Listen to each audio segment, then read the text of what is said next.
tanga akantu kabi cyane Meri nimubona ariko yahise ubona aramanutse Prosper rero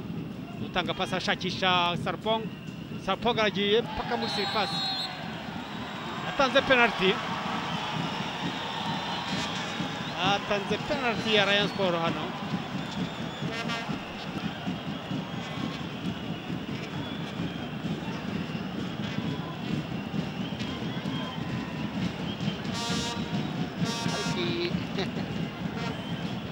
wala katire uburyo ya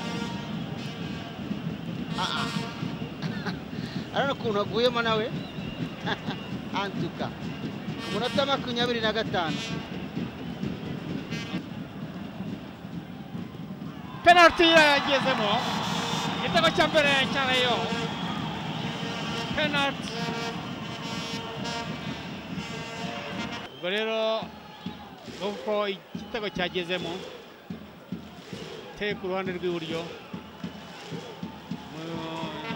nyezamu Nsabimana Jean Claude yagejeje guhindukira usanga kirageze mu nshundura ubwo rero uko bimeze ni ibyishimo by'abakinnyi ba Rayon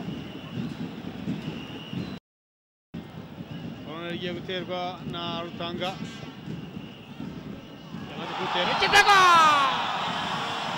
igitego cya kabiri hano kuri corneri yaritewe na Rutanga ba Rayon uko byagenze imubirebe namwe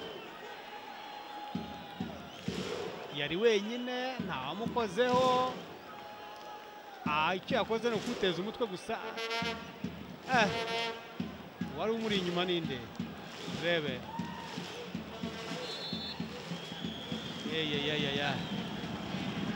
iyo ni celebration afite rero ubu ngubu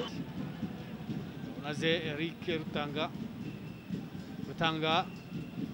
subiza hariya wa safe pasariya igitego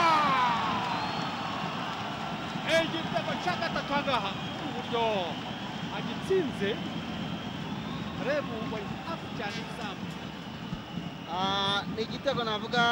cyiza batsinda abahungu kuri assist yatanzwe n'umusore Sefu urabona ko bazanye ubundi buryo bushya bwa celebration Sefu wakinye neza iyi match Kareba akaba atsinze igitego cye kibaye icya gatatu muri shampiyona kuva mu mikino 5 amaze gutsinamo ibitego 3 no kuvuga ko Bimenyimana Caleb umwanya uwo ari wo wose aragutsinda igitego iyo ari hafi cyane izamu kamujuro n'uburyo bakorana cyane na Sefu urabona Sefu pasa muhaye akozeho gato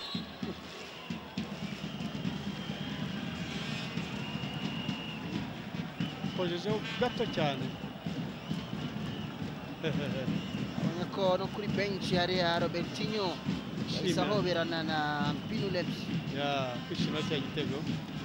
Gura dekoderi ya Azam TV ku mafaranga 50 yonyine tukongera ifatabuguzi ry'amezi 2 kuri book ya Azam Play. Ushobora kandi kugura abonnement ukoresheje MTN Mobile Money, Airtel Money na Tigo Cash ndetse no kuba duhagarariye mu gihugu hose.